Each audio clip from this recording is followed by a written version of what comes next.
All right, mic check, mic check. Morning Masters Podcast. I was man, of course. Got a special guest across from me, man. Miss Kayla, how you doing? I'm doing good. How are you? I'm doing great. How you been? I've been doing well. I can't complain if I wanted to. Like, life is good. Like, yeah. That's what's up. That's what's up. Now, when I wanted you to be the first podcast of the year, really for a reason, just because I want to start the year off, and I know people like to have their goals and new year, new them. Which, like I said, I'm a fan of that. I want you to do well as a person. So, and I think for what you do, the real estate and dealing with homes, that's goals for people a lot of times.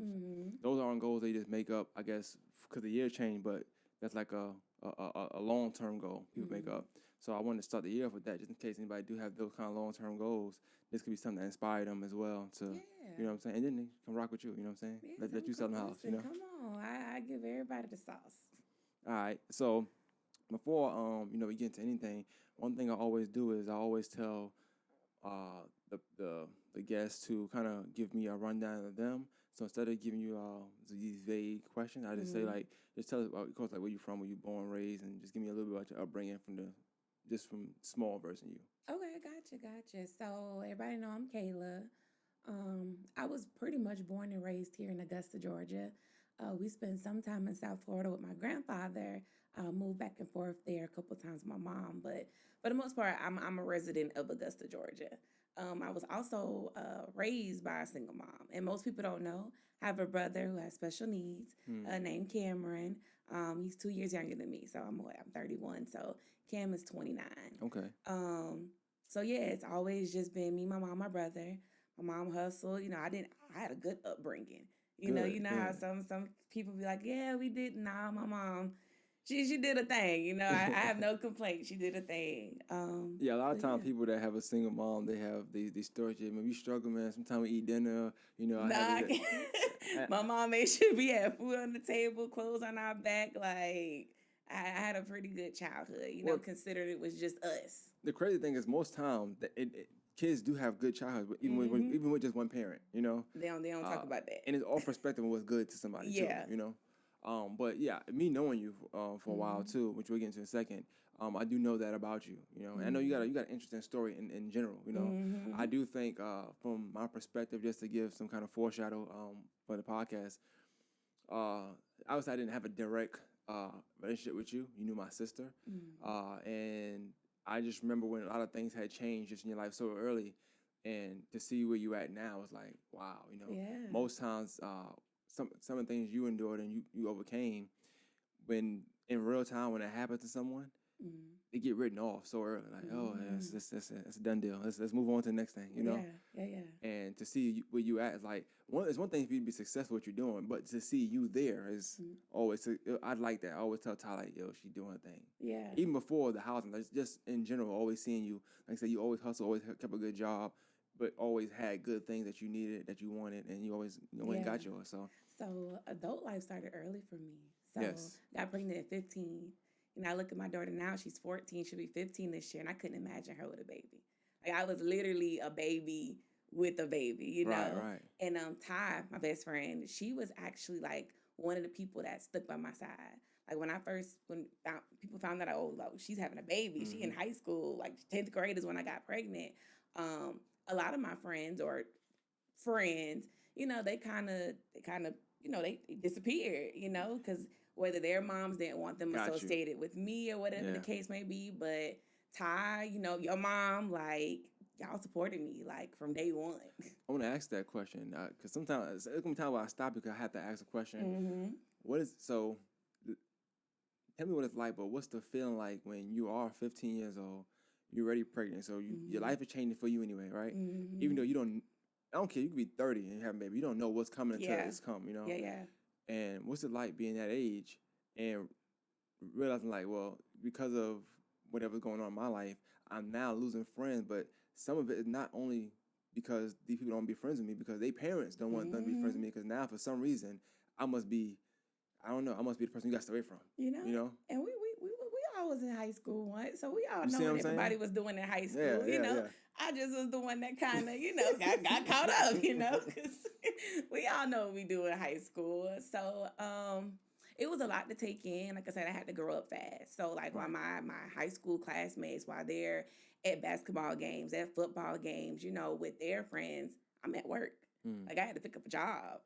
And mind you, 10th grade. So from 10th grade up until now, I've never not worked. Like I've always had a job. Like my first job, Gordon Highway Kmart. If you're from Augusta, you remember it before it shut down. Making $6.55 an hour. Jesus like Christ. Imagine that, right? 10th grade, a baby, $6.55 an hour. You know, I think I know it's dumb to think, but I'm thinking me 15, and if I had a job making that at a time, you said going to games, you know, you might buy your shoes, you feel like you fly, you know, and you can't even do that. Nah, like, I was buying diapers. All this money, you got to go take to my kid, you know. You know, I was buying diapers. Thank God for my mom, you know, who stepped up, you know, for the most part. But what was that like? I have to ask these questions. What was it like? For one, I guess give me the story. Like when you find out, like what do you do from there? You find out you're pregnant, right? Mm-hmm. What's that like from there? So what's crazy? My mom told me. She was like, "You're pregnant." I'm just wonder. You're pouring water in the cup. And yeah, she's like, "You're pregnant." I'm like, "What? Like, no, I'm like, girl, you're crazy. Who? Like, not me."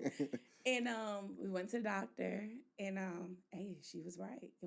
Your mama be knowing. My mama knew, and immediately, like everything changed. Like my mom, she stopped talking to me like I was that little girl. Like she immediately like put me on like adult game. Like, hey, like this is what's getting ready to happen to your body. You know, this is what's getting ready to happen to your life. Like your friends who you think your friends not finna be your friends no more. Like told you before you even knew this. Before I even knew it. But what was her initial? Was she upset? Was it more like? Was she not upset? I think it was more so disappointed. Got you. Yeah. She was very disappointed. You know, my mom's a tough woman. Like I said, it's just been me and my brother, like for the most part. And to disappoint your mom, it's just like, dang, you know what I'm saying? And you know, she gave me the option. Like, you know, at the end of the day, it's still, you know, your body, your choice. You can choose to go through with the pregnancy. You tell me what you want to do, you know? And clearly, you know, Myra's still here. Gotcha. So I chose to, you know, go through with my pregnancy. I chose to own, you know, I don't even want to call it a mistake. You know what I'm saying? I chose to own the decision, the choices that I made. And I'm glad I did. You know, I feel like it shaped me into the person I am now. Yeah, and by the way, she's beautiful. So thank you. Let me say that, because if she wasn't, it didn't matter. You know what I'm saying? I think us as we say that sometimes and not realize what it means, because it's cute. It's not beautiful, you know, at least on the outside. And yeah, she's beautiful. So even watching her grow, I think my daughter went to school with her for a little bit. Just seeing him, like, and it's funny. You see these kids, you're like, yeah, I know you. I know your mom. I know your mom from when you didn't know your mom. She tells me all the time, like, she's like, somebody stop me and say they know you. I'm like, just speak and keep moving, baby. Just speak and keep moving. You coming, Millie? You sit right here. How you doing? She's sitting there. She's gonna start podcasting soon. So okay, come on, girl. What's good? Your hair look nice. Yeah, that's crazy. I like her hair. So yeah, all right. So you had, all right. So you got pregnant. Your mom, she's there, supportive for you, right? She tells you all these things you're gonna get into, right? But when did you start to? So your mom told you. What made her say, hey, you gotta go get tested? Like, what was it? Like, is it something that wasn't happening? How did she just pick it up? I don't know. Maybe it was my demeanor. Maybe how I was acting. Did she know you was active, or did she already? She did not. She did not. It was so crazy. The first person I told was Ty. You know, I'm like, hey, girl, like, I think something wrong. Like, I don't know. And she's like, well, no, girl, you good. Like, you fine. Time out.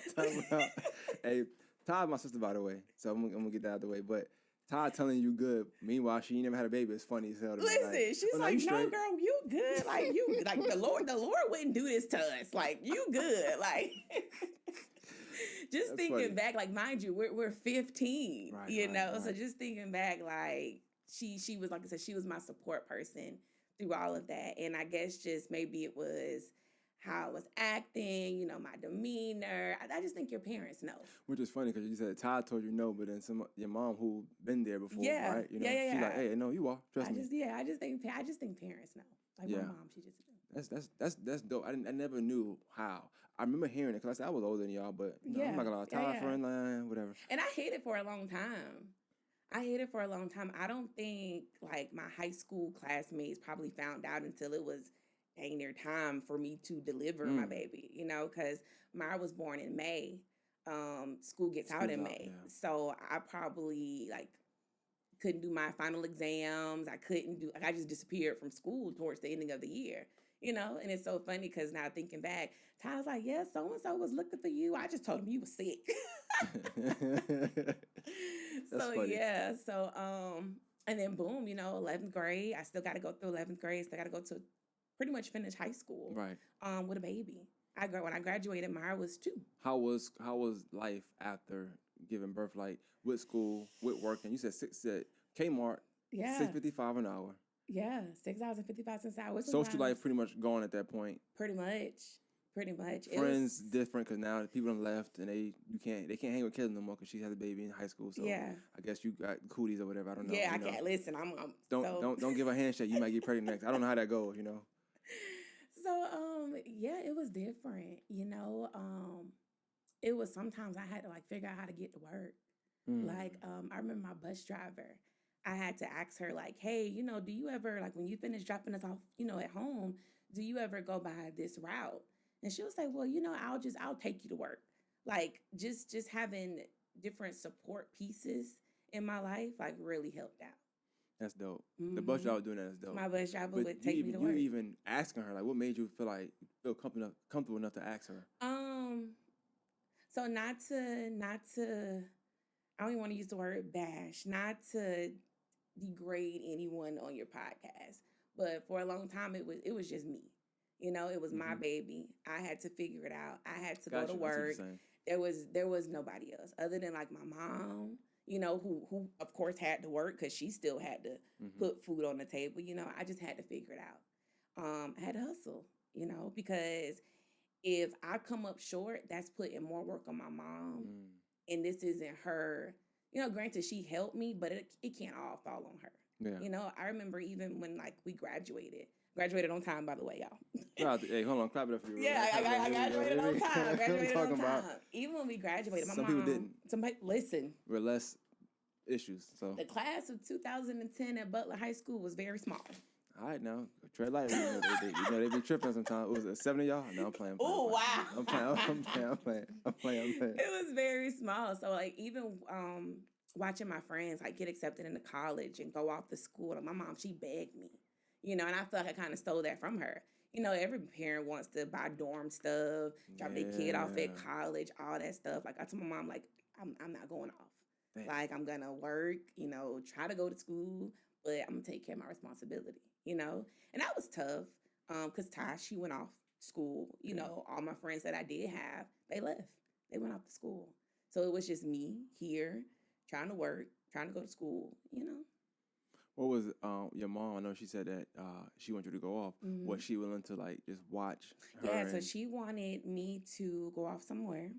She wanted me to just drive home on the weekends. And she said essentially, she'll take care of my baby. Well, mind you, Myra's 2 at this time. 2, you're a dad. Those are pivotal ages. Definitely. Like definitely. 2, 3, 4. Like I knew I didn't want to be away from my child that long, even if it's just coming home on the weekends. Gotcha. And I don't want you to get too deep into it because I think I pieced together what you said about the degrading part. But what was that? What is it like being or having a kid with someone and you in school with essentially with them? Me being old, I'm not gonna lie, because we came back to that school later on, and my last year, but I came back whatever, right? Yeah. I don't know these people. They're not my age. I'm not really checking, But me thinking now, like, damn, what is that like? To have to see somebody every day. We all in school, so it's just and it's like, but people just look at you like you have a kid. It's just you. Like it was just listen. I didn't have a kid with nobody. It was just you see me. What I'm saying? I got you. What was your mindset like then? I guess. How did it feel having to endure that? Like this is day in day out. Do you get numb to it? Like. So I think growing up with a brother with special needs, you kind of get thick skin anyway. Just because kids gonna be kids, people gonna say stuff, things like that. So not too much really bothers me from an emotional standpoint. But again, we were kids, Yeah. 15, 16 years old. Super young, yeah. Super, super young. So even what you thought you knew then, as in like it's just it's crazy to even get into it. But yeah. Well, either way, I think that you graduating on time speaks volumes, and then you even the decision not to go to college and or not to go off, Yeah. and stick to make stick with your child and want to see it through, and because most kids would give it up. Like, okay, cool. Yeah, well done it. Yeah. Because that's kind of your first I guess experience being alone, being like a mini adult. You got your own dorm, your own space. I mean, you still spoke to your friends, you know, those type of things. You know, you get your own do your own thing. You know, they'll come home, on the week like Thanksgiving break, Christmas break is when I would pretty much see my friends, see them for a week or two. Then then they're gone. So like you said, I'll hear about they having the best time, partying, all this stuff, and I got to be to work in the morning at 8. You know what I'm saying? So, how that shape you? Like, how do you think? Rather, you looking back now, those years, the 18 to 22, 24 age, where most people are in school learning themselves in a different environment, and you in a totally different environment. Like, how you look back at how that shaped you? For me, I think it just helped me just see the world a little differently. Because I'm working with adults, I done had so many jobs. Like, yeah, I was gonna get into that. Like, you had a lot of jobs, man. Every time she brought you up, you worked somewhere else. I've had a lot of jobs, but each job was a stepping stone. Like, I never took a job where it was less pay. So I've had a lot of jobs, and I remember working at Zaxby's, and it's people twice my age, no offense, Definitely. but people twice my age in the kitchen, That's just being real, though. That's just real. Yeah. I'm just like, nah, that. But that's a perspective thing too. Yeah, that's not what I want. I mentioned like during that time period, you learning yourself, you learning things. Yeah. So like that's a reflective piece. Like no disrespect, somebody 40 years old, like you make around the same. I don't want to be 40. Correct. I'm 16. You twice my age, and we both work in the cash register. That's just not. Yeah.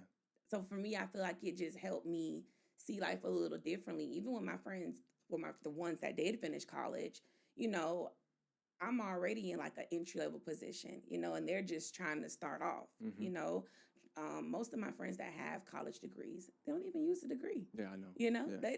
Hey, I'm not your friend, but I'm one of them. I'm one of the people that don't use they don't even use the degree. So it's just like, I feel like I don't even know if it's like a head start, but I just got perspective on life super early. Like your parents, they tell you, hey, graduate high school, go to college, you use that degree, you get a good job, you work for so many years, you retire. And now that's not even enough to get by right now. I got a theory, right? And I've had this theory for a little minute. And I feel like, so for some reason, the world had its own little agenda you got to do. After college, after high school, you go to college, and then you come out, you make X, Y, Z. I guess you paid off for the first 10 years, 12 years of your and then I guess you can get wealthy then, right? Yeah. You can start stacking money, right? Unless you just get lucky and you can get a high-paying job, which is very rare. But I do feel like a lot of time when them kids came out of school, it's like you got to have the degree. That's a requirement, right? And then one of the other requirements is always experience. Experience, yeah. So while they're getting a degree, you getting the experience. Correct. You know what I'm saying? Correct. So I feel like that kind of just gave me, just a total different outlook on everything. Because even the ones that have those high positions where you're somebody's boss or you're somebody's manager, you did climb your way up the corporate ladder. They're not happy. Yeah, that's true. Like that's not what they want to do. Like I said, sometimes you get lucky. That's why I said like you got to just know yourself, because degrees don't always get you there. You know what I'm saying? I don't use my degree, and the time I'm doing now, I'm like, well, I could have just did this straight out of high school. I probably be where I'm at. Probably where you at, Yeah, for real. So I definitely want to say that piece there, because I don't push college on anybody. I feel like you got to learn yourself and do what you want to do. I wish they did push like more getting like certificates and stuff like that. Correct, certifications, things like that. It's all about owning your own now and doing your own thing now. We'll get into what you do in a minute, but that's your thing, getting your own certification, and you can go from there. Like, I know what you do now, so we can say it now, but we ain't gonna talk about it. But even with you being in real estate and selling houses and stuff like that, I don't think at 16 you was like, oh, I'm gonna sell houses. Man, not at all. That's not what you were thinking about. Not at all. You probably like real estate. Get out my face. You know what I'm saying? Like, you young, you ain't thinking about that. But life happens, and you go to different places for different reasons. So, I like that piece though. That era of you learning things and being able to learn without going to college. That was your college, really. Just you. Yeah, definitely. Life was your college for you. So, when your friends are out of school right now, everybody's getting a little older, right? You mentioned that every job you have was like a stepping stone, right? What was the idea behind it? Was it just because it was more money? Was it a different position? Was it because you was hustling? Some like of whatever? it was a bit just immaturity. Some of it was immaturity. I was a firm believer, and there's more jobs out there. Like, I'm not finna take nobody's stuff. Wait, say that again? There's more jobs out there. Like, if my manager would piss me off, like, all right, I'm probably finna quit. I'm gonna ask my mom, hey, mom, this was going on. I'm probably gonna have to come on back home, but I'm finna quit. You know? So it was nothing to quit a job. So I think part of it was definitely immaturity. I gotta ask you a question. Would you consider yourself to be a good employee? Let me ask that question. Yes. Okay, so you were just bad management. I was one of the. I consider myself to be a good employee. I give 100%. You know, but jot that down. Okay. Self-made good employee. I'm a good employee. There isn't anybody that I work with that didn't enjoy working with me. So I feel. What's something a manager would do to piss you off? Me being a manager, I wouldn't know these things. I might do. I don't know. You know, I'm very sarcastic. So I could say something that might be pissed off. I don't know. Like, what's something they would do to piss you off? I'm about to turn with you a good employee right now. Let's just say. So you know. Let's just say. Right. So wasn't making much money. I think back then what 10.50. You was balling then. Yeah. You was making $1.50 an hour. You balling, Definitely. But most employers don't even want you to get 40 hours, So if I work, a lot of hours one week, you might cut my hours next week. Got you. Then what was the point of putting me on the schedule for all those hours just for you to cut them next week? I'm being used at that point, and I don't like that. So now I'm finna quit. So now you get what I'm saying? So now I'm finna quit. Like, and managers do that, know? Yeah. Or you want to give me the additional work because, I'm going to do it correctly. But then you letting Sally Sue over here. Chill. I'm finna quit because you playing with me. Got you. Okay. So, yeah. You might not be a bad employee. You just got feelings. I get that. I do it on a daily basis. Just got feelings. Just got feelings. I do it on a daily basis. It's like, why you put me on the schedule? Like, hey, we making the money. You got to go home. What you want me to do? Hey, nothing I can do. But I explained it, though. I explained it 100%. And you might still gonna go home, though. You might be a good manager who explains it. It's some people who they ego. Oh, it's because I said so. Oh, no, I never. Okay, so now you finna be an employee short. I'm not gonna lie. It depends on our relationship. If you have a relationship where we play like that, then I'll play instead. Like, and be like, why I gotta do this? I'll be like, besides the fact that I said so, in a joking way, but I ain't gonna just say to anybody, nah, I ain't that person. Yeah. I like to explain it and tell you why. Like, look, man, we be $100,000 short this week. So. And that, when you explain it, that makes sense. You know what I'm saying? So, but like I said, I've had a lot of jobs. But now I don't know what you would consider what you do now. If you working for yourself, or I guess it's more so for yourself than anything. But do you feel like that was another thing too? Because some people just aren't meant to work for anybody. They aren't meant to be a worker. That's a good question. Yeah, because the stuff you just said to me, I'm like, I don't know. This happens everywhere. Like, that's a good question. Coming from my last employer, I was in management, and it just got to a point. You was in management? Yeah. Oh, yeah. Okay, I'm gonna write that down. It just got to a point where it's just like, do I want to continue to lead and motivate people that don't want to be motivated, or do I want to have people work that don't really want to work? Because let's be real, this generation. Yes, it's tough out there. It's tough, and I get it. So I think for me, exploring options where I can still make a lot of money, still be myself, and still be that leader. I think that's kind of why I wanted to get into real estate. A main thing was at my last employer, it was a cap. Like once you make so much money in a position, you either got to promote or you got to kind of just chill out and just take what they give. So I know for me, I didn't want to cap.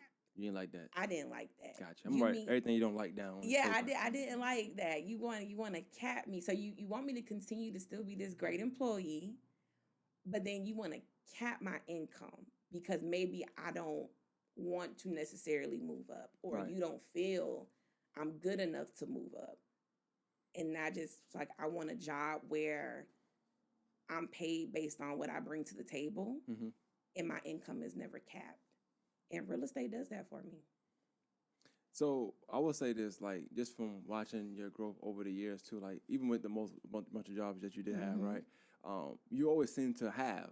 Though I'll say that, like, you have like your own spot, your own.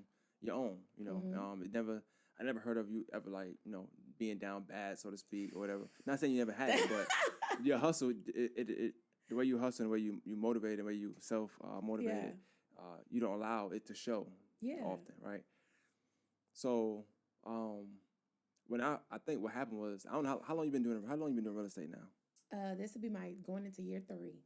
Year 3. So that time where I moved, I know my sister had moved and we had came to a house somewhere in Grovetown. Was that you was already doing real estate then? I started real estate. I don't think so. Okay. I started real estate November of 2020. COVID. Yep. COVID. Okay. Yep. November 2020.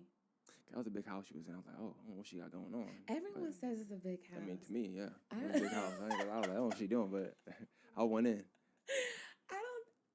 I guess, like you say, it's a big house. It's only 5 bedrooms. Oh, that's how she said that. Only 5. No big deal, right? Just 5 bedrooms. No big deal. It's only 5, man. Come on, you know I need 10. I'm so weak. No, I got that house when I was working at a job. Yeah. So I guess tell me, I want to get into what was the transition from whatever your last employment, last job that you did there. What was it that you said besides the cap part? I know that part, but like, what was that click? Like, I want to be into real estate, so I'm gonna go do the things that I need to do to get into that field. So funny story. So March of 2020, something happened. I think my manager at the time might have like pissed me off. Oh, there we go. And I called my mom and I'm like, Mom, this is it. I'm gonna quit after 5 years. Like, I just can't take it anymore. Like, it was tearing down my mental health. I wasn't happy. Like, I would literally cry in the parking lot before I walked into the building. It had got that bad. And I told my mom, I said, Ma, this is it. I'm finna quit. And a lot of people don't know I suffer with depression, like, sometimes. And my mom was like, you're just having one of your episodes. Like, girl, you're making nearly 6 figures. You need to put on your big girl drawers. You not quitting. Like, you got kids. Like, I don't know people would kill to be in the position that you're in. Like, how you gonna pay your bills? Like, my mama wasn't going for it. Yeah, all I heard was 6 figures, but keep going. So I was like, all right, Lord, some gotta shake. Because this ain't it. Like, this not it. And literally, it might sound funny, but it came to me. It was just like, take a real estate class. It literally just came to me. And signed up for the class. Took the class, passed the class test. Right before it was time for me to take my state test, I got a phone call from like the director. And she was like, hey, we need to talk to you. I'm just like, okay, what's up? This would have been like June. So March is when I had the conversation. June, they were like, yeah, with COVID, we're downsizing the call center. Like, you either can take another position somewhere else, or, you got to take your severance. Like, you got to go. And I'm just like, okay, this is unexpected. 5 years. And I was just like, okay, well, I'm in real estate, but, I'm not in real estate. Like, anytime you start a business, you got to build from the ground up. Right. I got a mortgage. I got a car note. I got kids. I'm just like, oh, boy, what am I going to do? And at first, my mom was just like, well, just explore other opportunities. Like, this companies, it's a good company. Like, my mom love her to death, but, our parents, they're conditioned to, like, you work at a job, or what is it? Is it 30? Is it 30 years? Then you retire. And I'm just like, it got to be bigger. Like, this can't be it. Like, this can't be it. And I ended up taking my severance, hit real estate really hard, hit the ground running. It was literally I tell everybody it was God. Like, the way the pieces moved, the way everything just lined up, it just worked. I want to know more about the process of getting into real estate. So I know you said you took your state No, I'm sorry. You took the class. Mm-hmm. So a real estate class, how long is that? Like, what's that process? It's a six. Well, you have to have 75 hours of pre-licensing course. My classes were Monday and Thursday from 6 to I think 10. But you did this while working at. Yep, I had already started. So I would I worked morning shift. I would get off work, make sure the kids is good, and I'll go to my real estate class from 6 to whenever the teacher let us go, and it was only 2 times a week. You got to take a test to pass the class. Once you pass the class, they give you the okay to go take your state test. I studied my ass off, like, cause I knew, like, if I drove, cause there's no testing centers here, so you got to drive a good 2 to 3 hours just to go take the state test. Where's it at? It's different ones. I actually took mine in Macon. Okay. So it's some in Savannah, it's some in Marietta. They're all over. They ain't in Augusta though. No, not in Augusta. You got to drive. So I already told myself if I drive, and the test is like 4 hours, 4-hour test. I said if I drive all this way and take this test and I fail, real estate ain't it for me. I'm gonna have to go apply to ADP or something else, you know. But no, so you got to pay to take the state test. Like you said, you got to find a testing center, schedule the test, and I passed the first time, which is, from my understanding, rare. Well, I already told you off air. Like, I know people. I ain't gonna say. I'm gonna say. I know people that have done the class. Yeah. And seem to be like, yeah, because when I get done, I'm gonna go ahead and do this. I'm gonna do that. I mean, I had people already tell me like, yeah, you just come work for me once I pass. I'm like, all right, I hear you. You know, whatever you're saying. Yeah. And then I don't hear about it no more. Yeah. I think they don't pass the test. That's what I'm thinking. It's a hard test. It's a hard test. 4 hours is a lot. And you got to pay to take that test? You got to pay. So you pay and you fail. It's like, do you get money back if you fail? No, you got to pay again. Oh, wow. No, 1 for 2, none of that stuff? Like 1 for 2? No. Jesus Christ. You got to pay again. And how long did you study? Like 2 months of just like studying.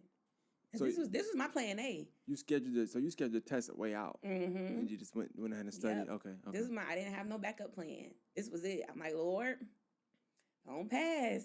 I don't know what you got for your child next.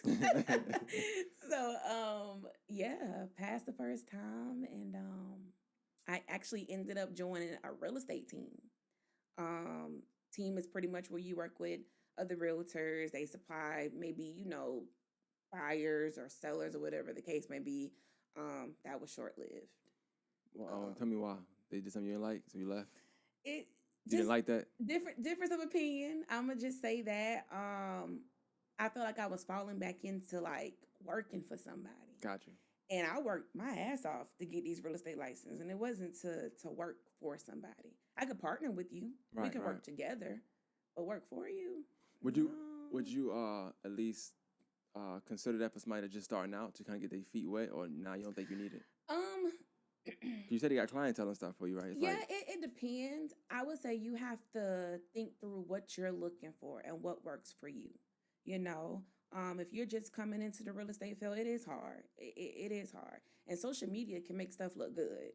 You know definitely, yeah. Yeah, even the people you see on social media and you like, oh my God, they killing it. Bank account might say something different. You know what I'm saying? So it is. So I would say if you're coming in, definitely look at teams, but do it like an interview process. Don't listen to people sell you a dream. You know what I'm saying? Like the math has to make sense. The money has to make sense. Everything's got to make sense because essentially you're working for yourself. So I was going to ask you, so I mean, so you don't get a team. Now it's just more discussion. I want to know, like, you don't get a team, right? I might say, I don't know. I might want to change that after today. Yeah. You don't get a team.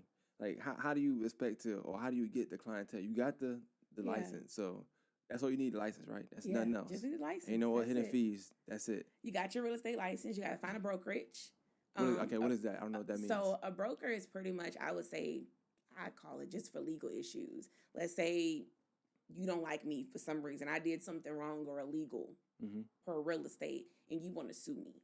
You're not necessarily suing me. You're suing my brokerage that I'm a part of, if that kind of makes sense. Is it like, I don't know if I have to sound dumb, but it's like something like, say a company got an LLC. Would you sue the LLC, not the person? Correct. Yep. Okay. Something like that. So you got to hang your license with a broker at least for 3 years until you take the broker's test and become your own broker. You got to pay for that too, I'm assuming, right?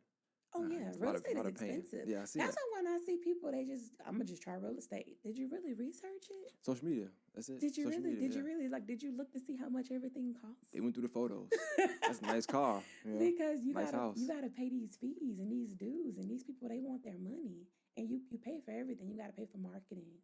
You gotta pay for closing gifts. You gotta pay for professional photos. And it's so crazy because when I started real estate after I got off, the team for a little bit, I didn't have professional photos. I didn't even have business cards. Like I didn't. Was that stuff provided to you? No, you gotta pay for it. No, on the teams, they didn't provide it for you. Not really. But you didn't pay for it either. Like, oh well, I don't need it. I'm just gonna talk my way and sell this house and go. Yep. Okay, gotcha. And but back to answering your question, how you get started. I would say you gotta market yourself. You gotta hustle.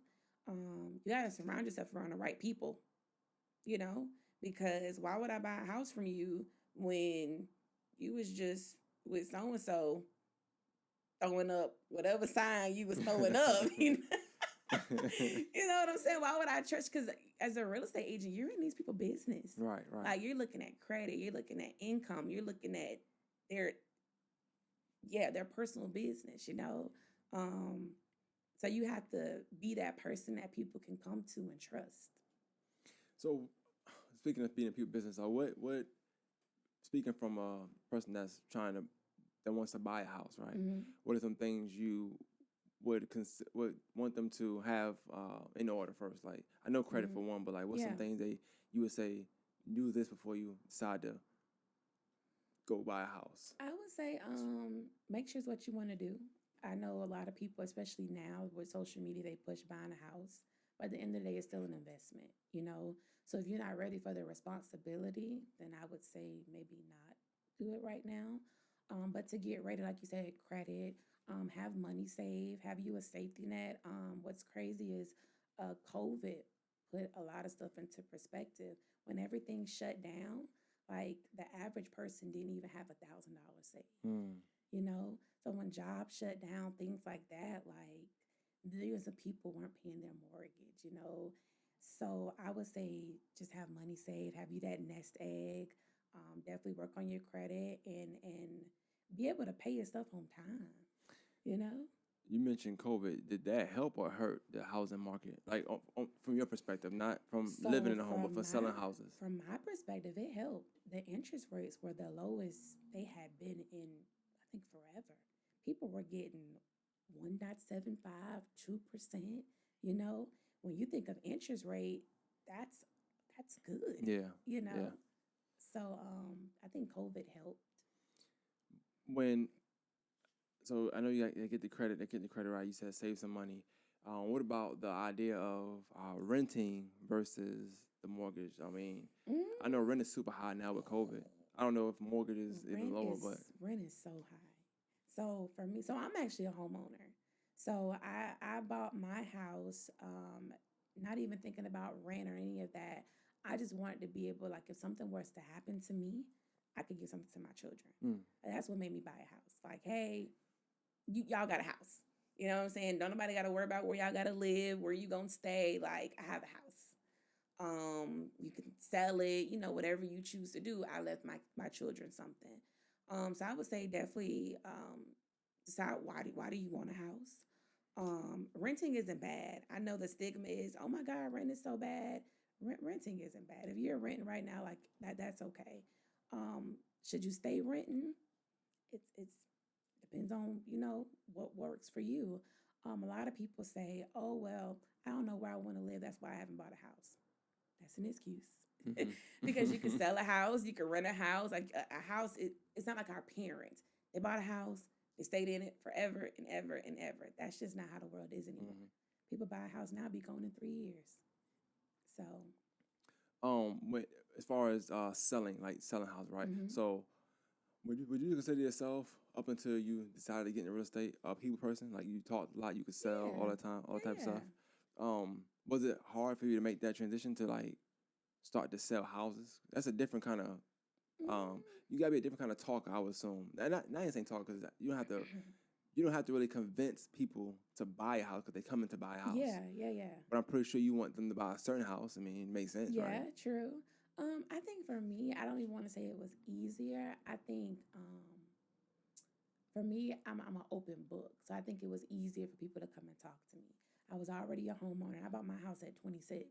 You know, and according to you, a big house. You know, No, it was a big house. Not according to me. That's Google that. It's gonna say 5 bedrooms in Grove Town. So people, when I first bought my house, people would ask like, "What did you do? How did you get your house? How did you get your house? How did you get your house?" So when I became a realtor, and I could really put people on game, like, "Hey, this is what you can do." I would say people just felt more comfortable coming to me, in regards to purchasing a home. So, what's some things that someone could do to, I guess, give themselves an advantage in purchasing a home or whatever? I don't know. You know the ins and outs, the loopholes to this home business stuff. It's so many different programs out there. It's down payment assistance programs. It's lenders that can get your house as low as a 540. I ain't saying come to these people with a 540 credit score, but I'm just saying it's just so many different programs. So if you are renting and you do want to purchase a home, don't feel like you can't do it. You know what I'm saying? Because you can. Believe if I can do it. You at 26, did you know anything about getting home, or you just wanted one? Did you go do research, anything like that? I just knew I didn't want to pay rent. Like, I just knew renting wasn't it. Because think about it, the average renter, they don't rent the same apartment for 3, 4, 5 years, Yeah. And I had kids. I didn't want to keep packing up and moving, packing up and moving, packing up and moving. I wanted something that my kids could call, a house, a home. It's theirs. They have their home room. It's yours. So, When again now in this in at least in Augusta, I don't know what you would consider competition is that in third. Is it like a tough competition in that field as far as like the housing? Because I don't know a bunch of people that sell houses, but yeah. I know a few, of course, on my timeline, whatever. But I know me you had to talk off air about it being perspective on what's a successful what would you call that, a broker, I guess? What would you call yourself? I'm a real estate agent. Real estate agent. Yep. A successful real estate agent versus someone who just a real estate agent. So, I guess it goes back into like, I think people look at success differently.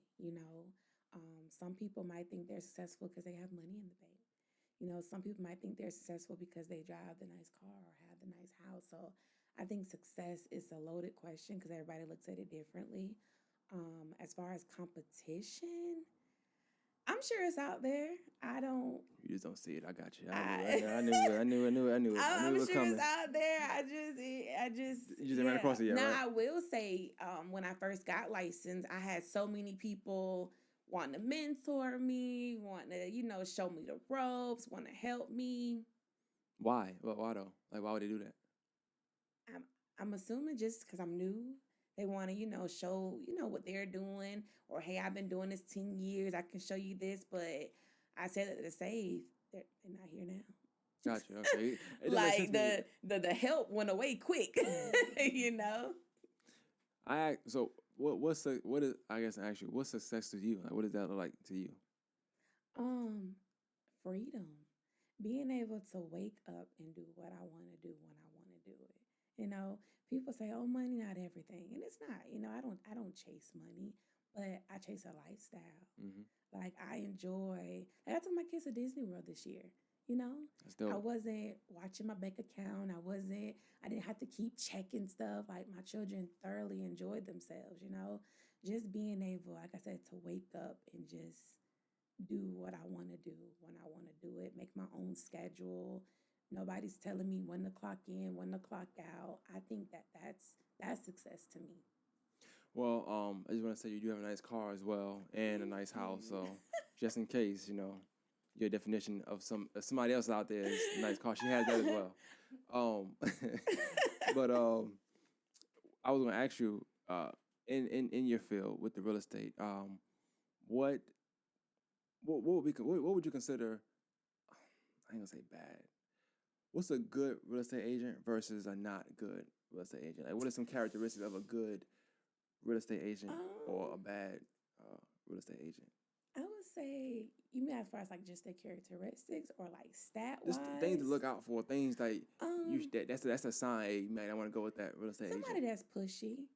I don't think you should be pushed into a house. Somebody that gets aggravated quick. Somebody who's like, well, I've been doing this so many years. Like that don't matter. You know what I'm Yeah, saying? I remember coming into real estate and people telling me, oh, nobody buys from new agents or nobody lets new agents list their house. And I'm just like, okay, but look at me.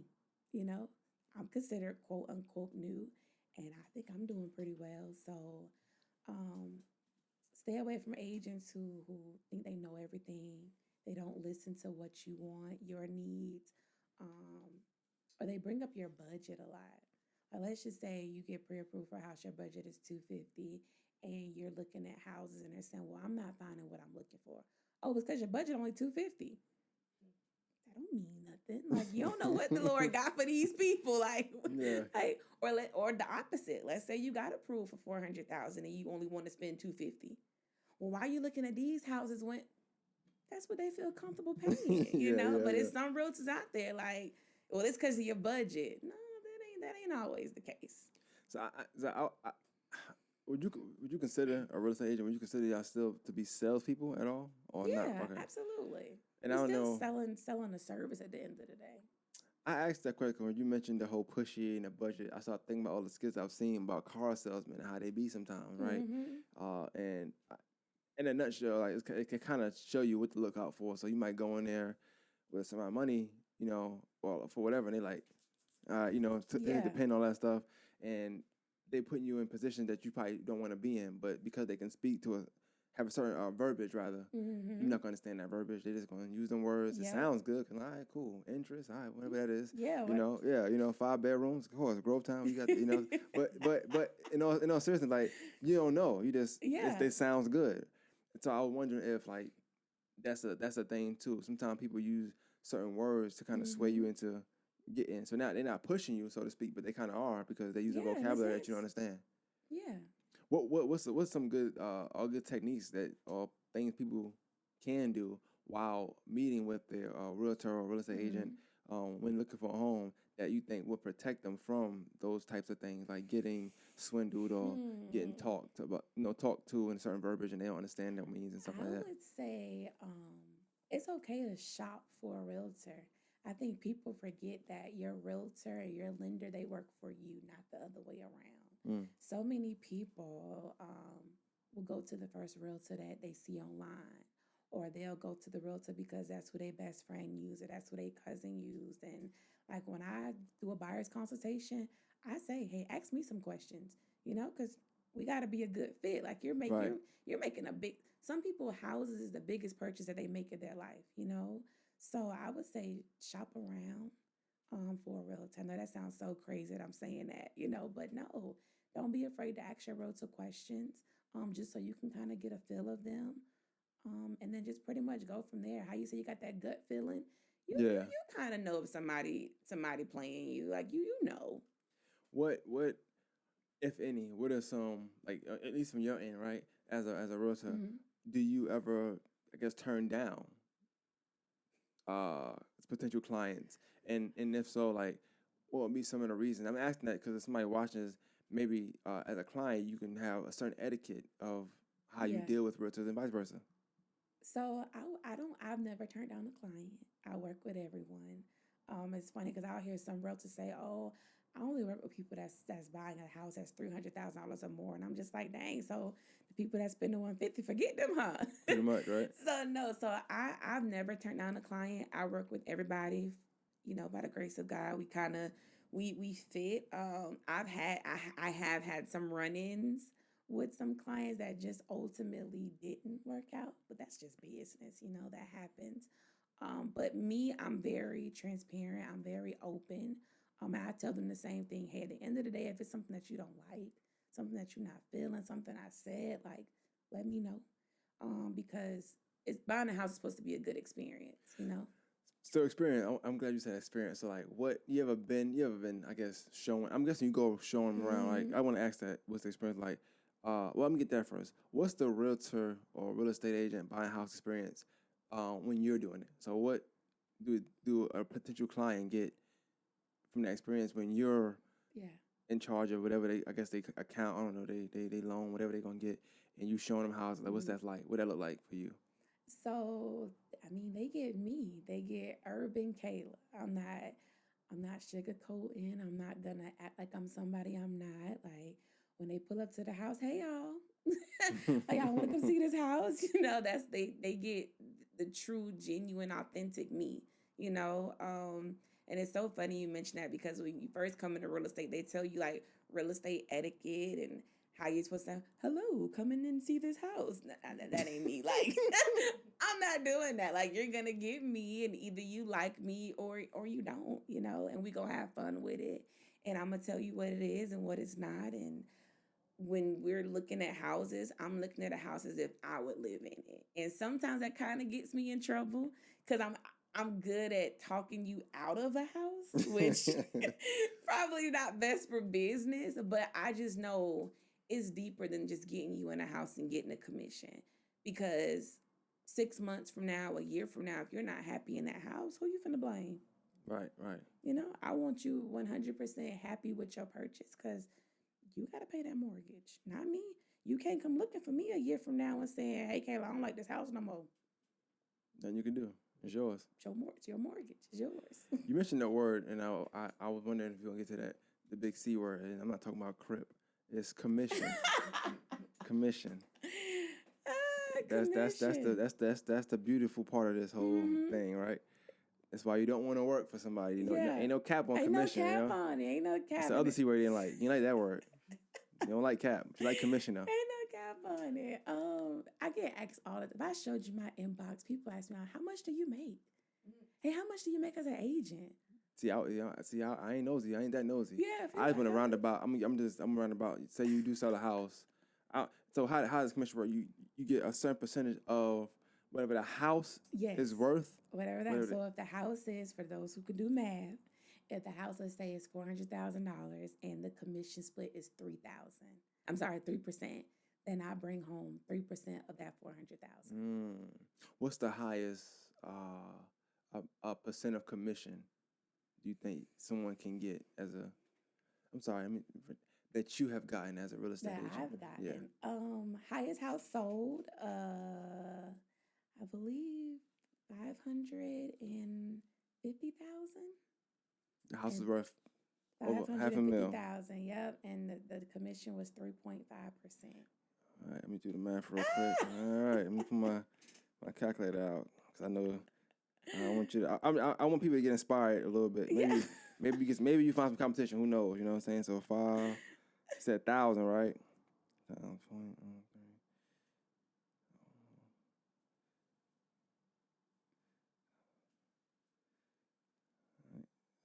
That can't be right.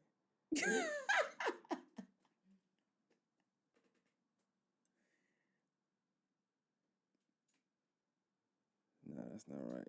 And that's one check. You get a whole check of that. That's one check. Yeah. I think I would do it. I would definitely do that. But that's just one house though. That's just one house. And you probably sell multiple in a month. Yeah. But you do. I'm asking this just to act like. I mean, the price range ranges. You know, I might sell a house for $130. I might do $150. No, I get that. But you get ranges. checks per. So it's not. And I guess I'm asking. This is probably different. I'm just asking because normal people that work, that just work a normal job for somebody, every other Friday, weekly, bi-weekly, whatever, 1st and 15th, whatever. Yeah. But is it for you? Like, is it a certain date during that week? The day we close, I take home that check. Oh wow! So. Hey, they take the picture, you take a picture for them, they cut the ribbon, and you go get the check? Yeah. Whew. Yeah. Hey, I'm taking one picture. Y'all gotta hurry up now. I'm taking one picture and I'm out of there. I'm telling you, right? I'm taking one picture. Don't move. Until I say move, and I'm gone. You take home your check right then and there. But I will say you got to be able to manage that money. I seen a thing on social media. It says if you can't manage 1,000, you can't manage 10,000. And that's so true. So I seen that. I definitely agree with that. It's hard. Yes, I agree, but it's hard to say sometimes. 1,000 and 10, I don't know. But if you get somebody a certain amount of money where they can't mess up? It's a little amount of money. You probably ain't gonna mess up. I would hope. I don't think so. $1 billion. You think $1 billion? You think they still mess that up? I watched a podcast from Eric Thomas, and he brought up MC I like him. Hammer. Yeah, I like him. MC Hammer was worth like $30 million at one point. Where's money at? So the only thing I like about the worth word is like that you don't have that. That's what you saying your word. So like you might have some endorsement, and it could be off. Yeah, this is true.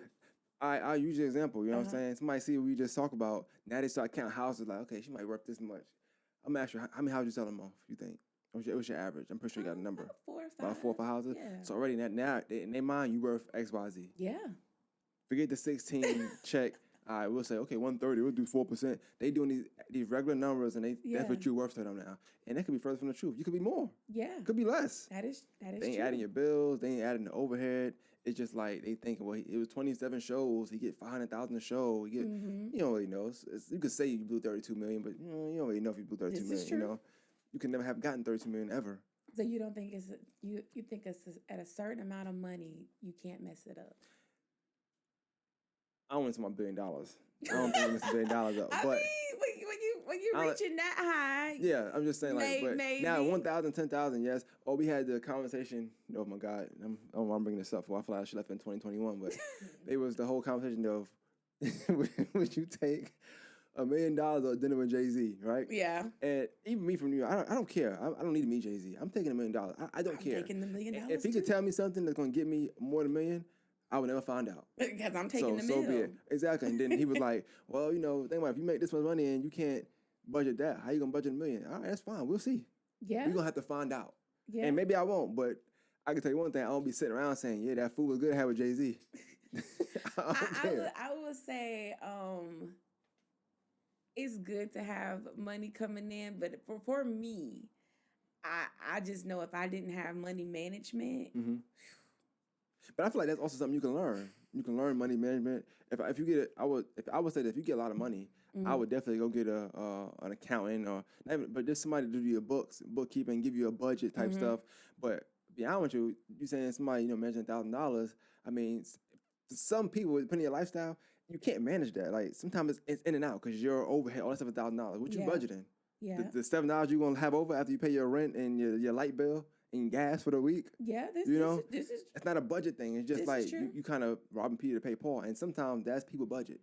My budget. That person budget may be, I can't pay it this week, but I get paid next week. It's not ideal, but yeah, absolutely. But if they had a cushion, example $10,000, maybe.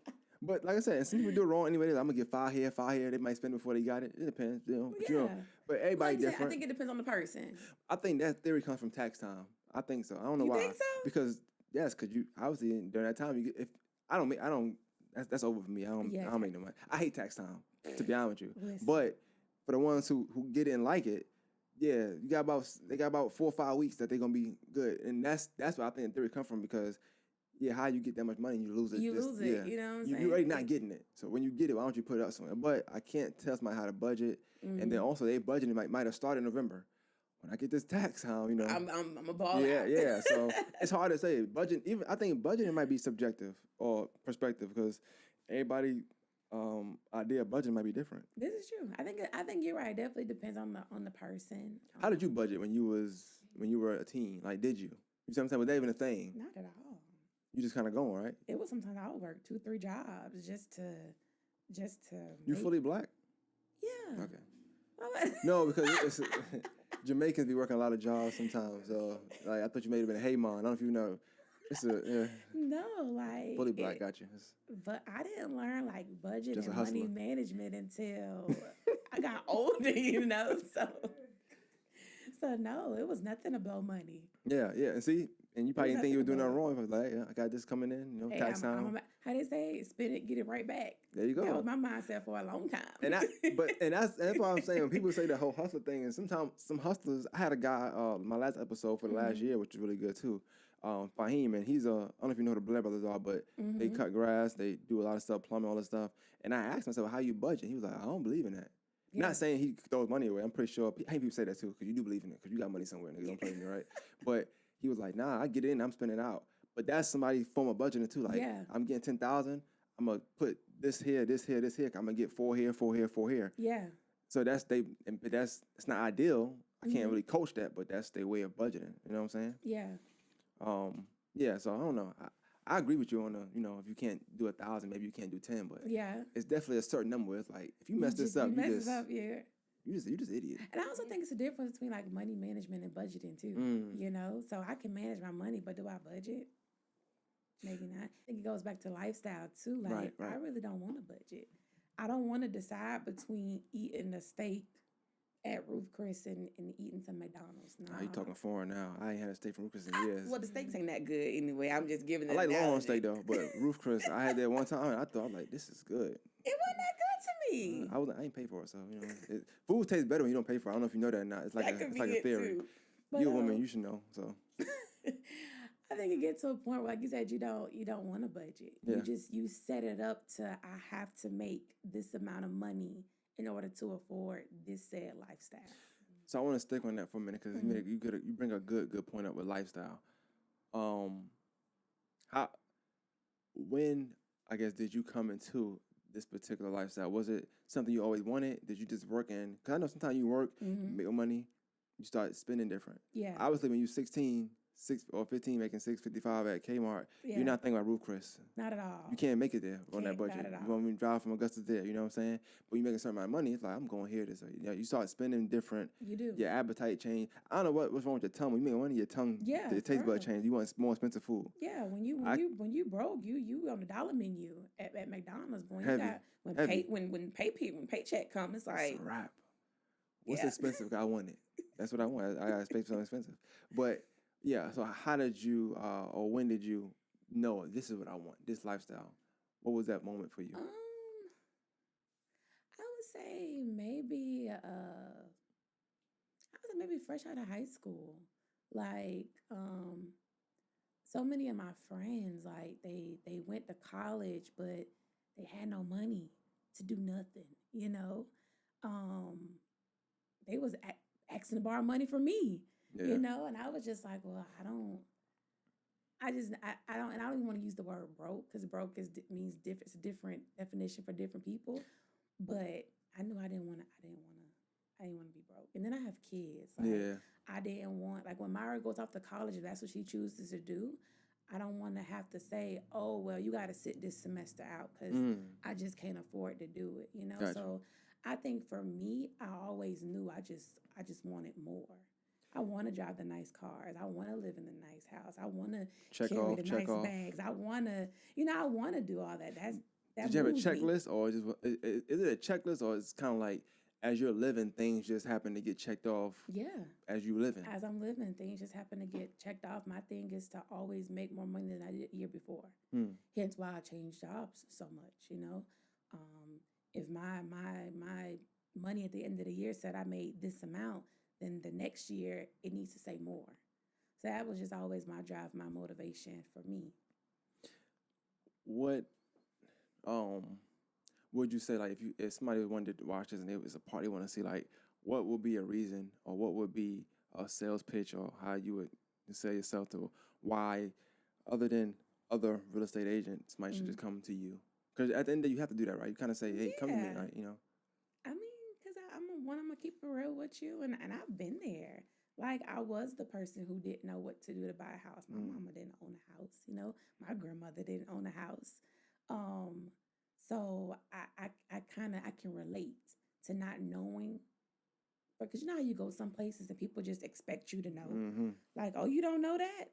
Who was there to teach me? Right, right. So I feel like I can just relate to so many people in regards to what it takes to get into a house, the information that you need to know, things of that nature.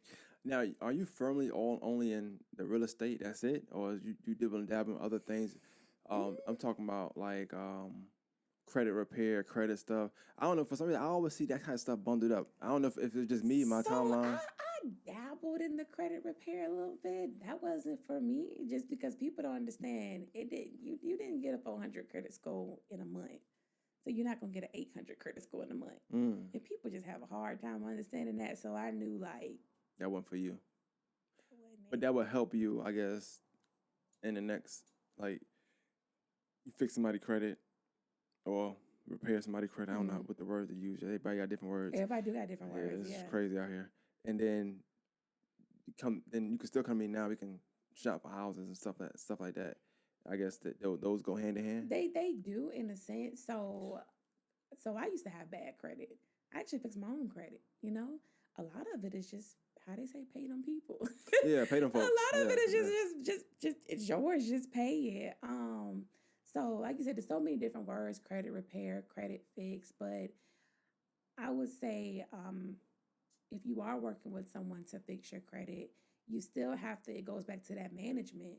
You still have to be able to manage the credit. You got the habits that you did to get that bad credit.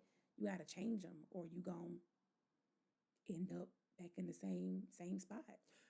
In your opinion, or from what you know, how hard is it to get a home loan? Is that what it's called? Home loan? Home loan. For Black people. You know, it's harder for us. Okay, just making sure. Yeah. It's harder for us with everything. You know. Pause. I'm sorry. Forget that question for a second. What about being a Black woman in real estate? Is that tough for you, or is it easier for you? I always wondered the Black woman position in certain areas of life. So management, corporate America, but working for yourself, being in real estate, is it harder for you? That's a good question. I don't think so. I think my clientele is pretty mixed. I don't think so. I might have like another race might question, you know, which I'm cool with that. Like I expect you to question me, so you can know I know what I'm talking about. Or my seasoned clients has bought houses before. They might, you know, have to get it together. Like, hey, I'm the professional. This my field. Yeah. But I don't think it's harder. I'm trying to envision you getting somebody together, because that's funny to me. Like, because you normally just chill, but I know you can go there. So it's funny, I'm like, there. I try to be very chill, and like you said, unless I need to. I shouldn't ask you that, but I'm ask you anyway, just because it's you. Like, so I know you said you get you. You're gonna be you regardless, right? Do you code switch when you're doing real estate? So I know you say, hey, y'all. Do you do hey, y'all when it's another race, or like it's like whatever? I don't care what race it is. I'm saying, hey, y'all. Race you is. Hey, girl. How you doing? What if they do like this and be like, I'm good and stuff? What? Hey, you down? let's get it going. You down? Suck their teeth. I'm good. Yeah. It's so funny. I had a white client a couple weeks ago, and I think I put this on Facebook, and I was just like, yeah, the showman confirmed. I hope the house is giving what it's supposed to give. And I'm just like, dang. I sent the text message before I even. She's like, it better give. I'm like, oh, then she cool. She cool with it. So no, like you're gonna get me all the time. So back to the home loan. Now, I was curious on that, because I wondered, like, because I said, you know, you could be you, but sometimes people are like, oh, you have an experience where you felt like because you were a Black woman, he was like, you can go with somebody else. I've had difficult clients, but you don't feel no way when that happens, like not at all. I've had, because think about it, from start to finish of buying a house is 30, maybe 45 days. So it's just at the end of the day, I'm doing the service to get them to the finish line. I think you have difficult clients anywhere you go. I read your statuses. You have difficult people, difficult customers. Yeah. You know, people gonna be people. You know me, I don't care. Yeah, people gonna gonna be pitiful. You know what I'm saying? So you know, the other day, I don't know if I say this, but the other day I was in this meeting, this big meeting. We had walks and stuff, and I was really irritated because, you know, the walk not going well. I was like, you know, whatever. So a guy called. I'm in the room with all these, you know, 6-figure people they telling us what we doing wrong, whatever. And the guy called. He's like, hey, you a manager? I'm like, yeah, you know, I'm real calm because I'm just chilling. You know. He just was screaming like, well, I bought this washer 2 years ago. It's not working. Da da da da. I'm like, all right, well, what's wrong with it? He goes, well, if I knew what was wrong with it, I would be calling you. Like, yeah, we're not doing that today. Like, I couldn't do it. I'm like, yeah, I ain't got time. I laughed though, but yeah, I deal with that all the time. I just hang the phone up. And I think all the jobs I've had has prepared me as well. Like, it is not too much somebody can say to really get under my skin. Like, I made it to it. If I say I'm having a good day, I'm having a good day. So if you come with I'm just gonna, all right, cool. We'll give me a number. I'll call you back another day. Yeah, and I think unless you. I've come from call centers, so you can only imagine what people say to you over the phone. You know what I'm saying? Like, I done heard it all. Yeah, put them on hold. They talk trash about y'all because they think that you can't hear them and stuff. The only thing I think I worry about in real estate is a lot of times I might get people like just might call or like, you know, um, showing up and making sure the client knows that I'm black. You know, Mm. especially if like a white person might have got my number from somebody and we have the conversation. And I'm just like, dang, I sure hope they know I'm black when I show up. Sure hope they know they're working with a black person. That's funny. That is funny. Would you? I mean, I don't know. Would you consider your name to be like, I I think guess, it's more so biracial? my voice. Yeah. I think it's more so my voice. Like over the phone, I sound like a Kayla. Okay. Like a Okay. Kayla. I can see that. I can see that. You gotta change your realtor name to Keisha so they know. Keisha, yeah. So you know, like They know. They know what they expect. I never met a white Keisha. I haven't either. Never have. Don't intend to either. You know, I'm Don't good. I'm intend good. to Yeah. be. Don't make nothing a thing, please. But back to the home loan. So is it hard for clients to get home loans and or what would you consider them to do besides the credit? We know that's the main thing. But Yeah. to work toward getting a home loan, or are there other methods besides just a home loan that you can do? Like you think about short-term goals, people that got goals of just getting a home. Yeah. Um, that's kind of a loaded question. I'm not going to say it is necessarily hard to get a home loan. It may be hard to get approved for the amount that you want. And Mm. I've had clients tell me, "Oh, well, I don't understand why they make the process so difficult. Why they want to see this bank account and why they want to see that." And I had to explain, especially to my people, like you can't even borrow $20 from your brother, Mm. but you want a bank to loan you 200,000. Without asking no questions. Let's think about it. Like I tell them like that. Let's think about it. You know, and I guess that helps them understand. Like, oh, okay, that makes sense. Cause think about it. You can't borrow $20 from a family member, Or but they you might want, ask for what too? For yeah, what? What you need it for? for what? But you want to just walk into a bank and you want these folks just to trust you. You know, after you done paid your last car note late. Yeah, You know, yeah, yeah. so it's just helping people kind of understand the bigger picture. So I wouldn't say it's necessarily difficult. You just got to be prepared. You got to kind of have your ducks in a row. Well, I want your perspective on this. Like we just talked, over an hour now, but from just your life, where you came from, Mm-hmm. the hurdles you had to, the things you had to hurdle over. Mm-hmm. Am I saying it right? Yeah. Okay, I don't know. Sound good, right? Mm-hmm. We'll roll with it. All right, you know what? The things you had to overcome. There we go. I see it. Overcome. There we Okay. go. Whether it be just being younger, with your mom doing everything at home, but still providing y'all a good life. Mm-hmm. So that I know you said you have a brother with special needs. Mm-hmm. So I'm not sure what. Well, what is that? What was that sibling relationship like for you? Um, I guess I would say even being younger, I think I still had to be a bit more mature than my peers, just because like my mom, she relied on me heavily, to help out with Mm-hmm. my brother. Um, I wouldn't necessarily say it was a hurdle or anything I had to overcome. I just knew like it was. My mom used to always tell me, "Hey, it's just us. Like Mm-hmm. we all we got." And I'm sure your parents tell you that. Like, hey, Definitely, like yeah. your siblings is what you got. So I gotta always make sure my brother's straight. Which is another reason I work so hard. Like, I want to be able to sit my mom down. I want to make sure my brother's straight if he ever needs anything, along with making sure my kids are good. A couple more of them 550,000 houses, you'd be all right, bro. I Yeah, think that's yeah, the just a goal. couple more, a couple more. I look at the agents in like California who sell like the $20 million mansions, and I'm just like, Lord, If you move, you have to get a license in the state. I'm assuming. yes, yes, yes, Okay. yes. I was Georgia's actually, good though. It's a good yeah, place to make Georgia's money. good because the Atlanta market, houses in Atlanta is pretty. You sell house in Atlanta too? Yeah, Oh yeah, wow, all you be over driving to Atlanta to sell a house? Yeah, I would too for that amount of yeah. money. Yeah, definitely. Yeah. Yeah, all over Georgia, South Carolina. I'm actually working on Florida because Florida real estate is really hot.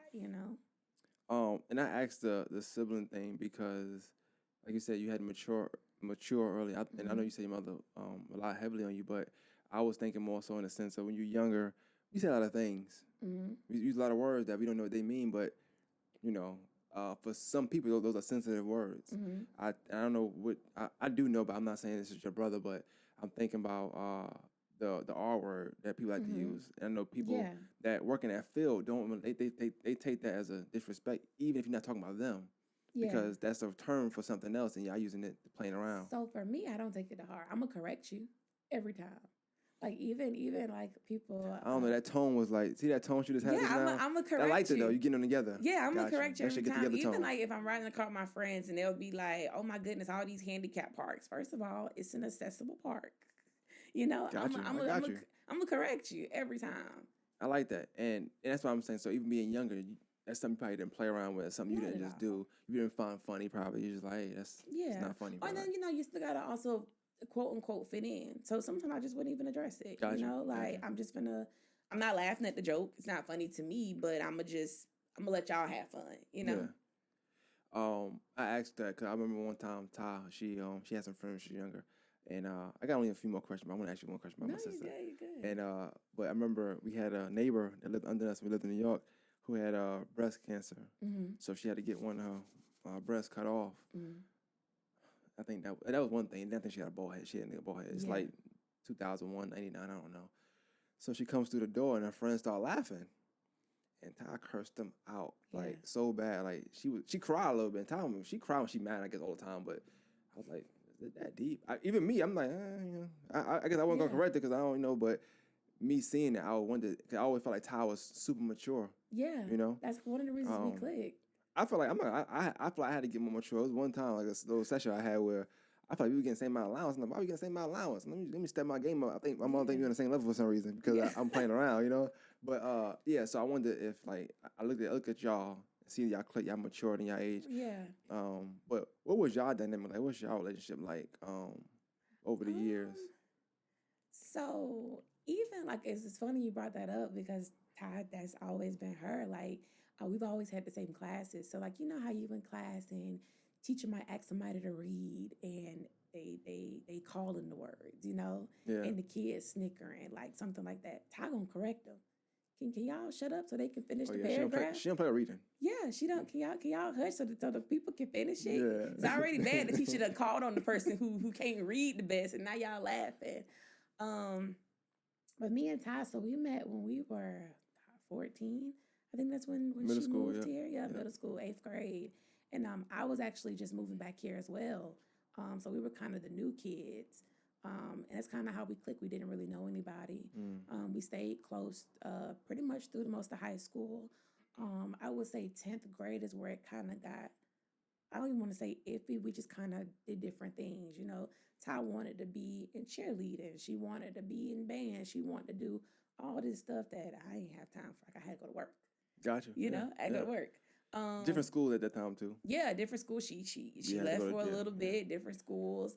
So, but we always stayed close. Like we always, even if we didn't talk for a long time, when we came back with each other, we talk like we never left. Like we don't miss a beat. Even now, like my schedule is crazy. Her schedule is crazy. We're moms. We got all these kids.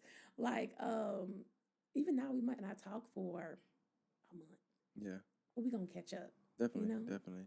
One thing I can say, like I said, it's not nothing now, but it's probably showing our age. I hate to do this on the podcast, but man, when you're younger, like I didn't know y'all, of course, but you know, the only dislike I would say I have was y'all be on the phone all the time. We did. Right? Used to talk on the phone all the time. But back in the days, it wasn't like everybody had a cell phone. So if you on the phone, I can't be on the phone. You see what I'm saying? Yeah, like, yo, hurry this up. We Hurry up. Y'all talking about, oh, y'all just quiet. I'm like, yo, y'all still talking or what? Watch TV shows Be together. pissing me off, because we had man. the house phone. Or if I'm on the phone and she want to talk to you or somebody else, she keep hanging it up, thinking I don't know she hanging it up because I guess she feel like if I hang it up a few times, I'm gonna just say, hey, I'm gonna call you back later on. Like time's up type stuff. And I'm like, she yo. used to call me. She's like, my bad, girl. My brother was on the phone for an hour. You know how the game go, man. You know, you gotta check in. Listen, phone minutes wasn't free until after 9 o'clock. Yeah, exactly. Exactly. That's dope, man. That's dope. But yeah, so I guess I want to just kind of conclude with like just your story. Like I want to start off with you just because I feel like it's inspiring for one. Yeah. But I also do like the fact that, you know, in real estate. So anytime I'm talking about somebody, I always directing to you because for one, you're the homie, I know you. But I do think you take it super serious, super professional, very successful at what you're doing. So that tells me another thing too. But just knowing your story, like I said, me knowing you through my sister, I remember when hearing that you were pregnant and it being 10th grade or 10th grade for you, and I'm like, damn, okay, To me, like I said, I don't know y'all, so it's fine. But I remember, I know how that can be. But then seeing you overcome that and working, not going to school, but always just bettering yourself over the year. Just beating the statistics, as they say. Exactly. But now, you know what I'm saying, like, big house, small to you though, but five rooms. Nice car outside, family taken care of, and you just excelling. That's a great story. That's a great story. I appreciate that. And when I think about what I think about more than master, I think about things like that. They think about Augusta and they always pushing the tournament, which is cool, and things of that nature. But it's deeper than things in sports too. I'm big on sports, but this is not a sports story. You ain't play basketball and get no free scholarships. Everything you had to go get. Get it. This was just life, and you taking the punches and rolling with it. So man, I think that your story is dope. You're a dope individual. I hope that you continue to be successful. Glad you finally came through. You're a busy woman, so I know it's hard to get you. It's hard to get me. So definitely. Let me tell you, Ty called me. She's like, I need you to call my brother. I said, okay, girl, I got you. She kept saying that. I didn't know she was joking now, because sometimes Ty be playing, so I ain't know. I'm like, if she said she'll do it, I said, all right, cool, we'll set it up. I knew it was going to be months out in advance, but I knew I wanted to start the year off with one of these, I like to showcase that. And I appreciate you having me on the show. I think it's dope what you do here. Like, I love the clips you post. Thank you. You helped me see, like you said, people in the community that I didn't even, That's what I want to do here. I want them to see, but I want them to know that story's out there, because it's people that's younger that have that story, or that's 19, 20, might be on my timeline for whatever reason, I don't know. But, they seeing this and like, okay, well, if she can do it, I can do it. Or, it's inspiring. Don't let nobody ever count you out. You know what I'm saying? Like, people can't tell you your story. Yeah. If you getting out here, you getting it, you hustling, you trusting God, like the sky is the limit. And I hate to sound so cliche, but if I had listened to what people told me I would be or what I couldn't be, I would be here. And I think the dope is, like, it's not, like I said, it's not all about money, but I'm just putting perspective, like, you going from, Kmart, $655, Sun House, $16,000, just that one, I'm gonna sell 3 more this month, but that's just that one, in a month now. That's not even, that's commendable, respectable, and that's definitely, like, motivational, Yeah. So you keep doing that, motivating, being good for the culture. You're not Jamaican, we just found that out. So, but you had a lot of jobs, so it's cool. Can't work for nobody. You didn't like that, So we got some good clips in this one too. So definitely appreciate you coming through. All right, thank you. All right, One Man's Podcast, we out. Yeah, that was good. That was good. Yay.